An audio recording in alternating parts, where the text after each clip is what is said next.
To begin my investigation into the mysteries of the secret, I'm going to one of the only two places where a treasure box was actually found: Chicago. This is Chicago's L, or elevated train. Every day, nearly 1 million people ride these rails into the heart of downtown. And I'm here to learn more about the secret. I'm not talking about the Oprah-approved self-help book. I'm talking about this secret, the hunt for buried treasure that has become an underground phenomenon. To learn about the secret, I need to take a journey into one of the strangest and most bizarre places in history: the 1980s. In the early 80s, fantasy films, books, and arcade games are having a golden age. Groundbreaking publisher Byron Preiss is looking to push the genre into the final frontier: the real world. Preiss sets off on a cross-country mission, carefully crafting puzzles that use a combination of poems and real landmarks as clues in a one-of-a-kind game.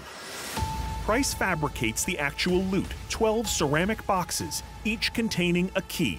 Find a key and you unlock a very real reward: a glittering gemstone. He buries the 12 ceramic boxes, each encased in a protective plexiglass shell, in a dozen different parks around America, even disguising himself in broad daylight as a construction worker. Soon after, the game is afoot, and the secret is born. And then, about a year later,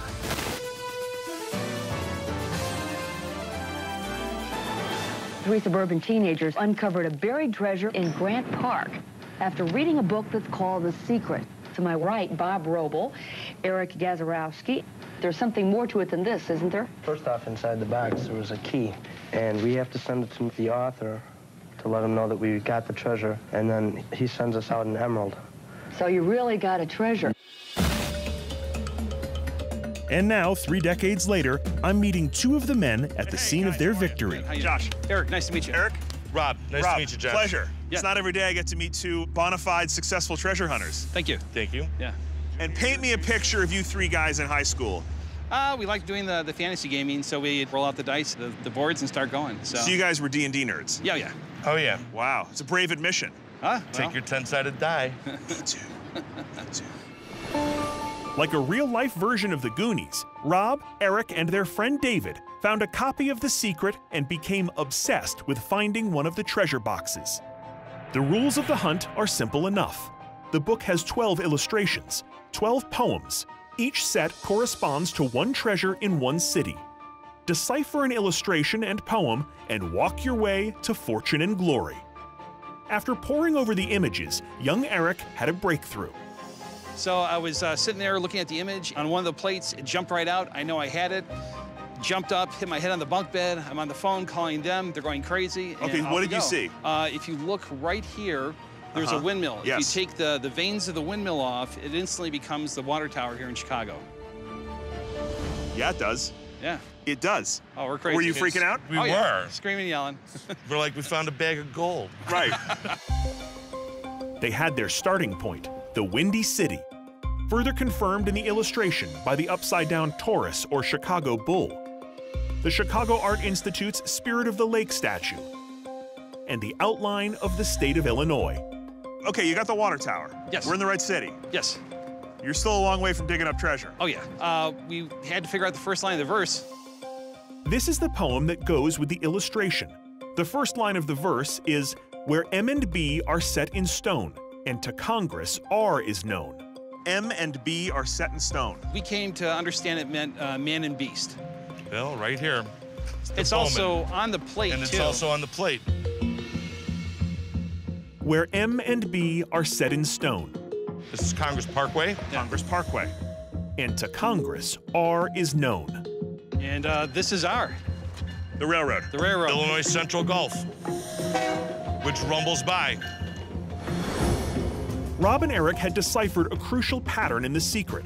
Byron Preiss used the image to establish the general area, and the verse as a step-by-step map to the exact location of the treasure. L sits and left. Abraham Lincoln. So Lincoln is what L stands for. Right. Yep. Lincoln. Yep. Mr. Lincoln. From the Lincoln statue, the verse led them through a precise series of movements. Beyond his shoulder is the fair folks' treasure holder.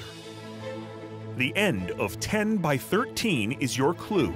So we figured out, actually my brother Tim figured out that the end of 10 by 13 would be the trees. And then these posts right here are a perfect match to this fence post here. They are a perfect match. And that leads you to here? That's it. This is where you dug? That's where we dug. This This is the spot? Yep, it's the spot. So you dig this hole, and what do you find? Hole in the Whole ground. bunch of nothing. Nothing. Yeah. Filled with frustration. Okay, so how did it end? The frustration took over, and our one friend Dan Rosenbach threw the shovel against the wall. Little sliver of dirt slid right off, and it sat right there. And it just revealed itself. And it There it was. revealed itself like the secret. And did you guys go crazy? Oh, we lost it. Went Nuts.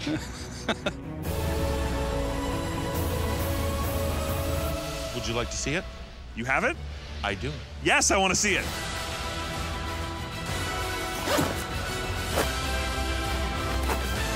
Look at that!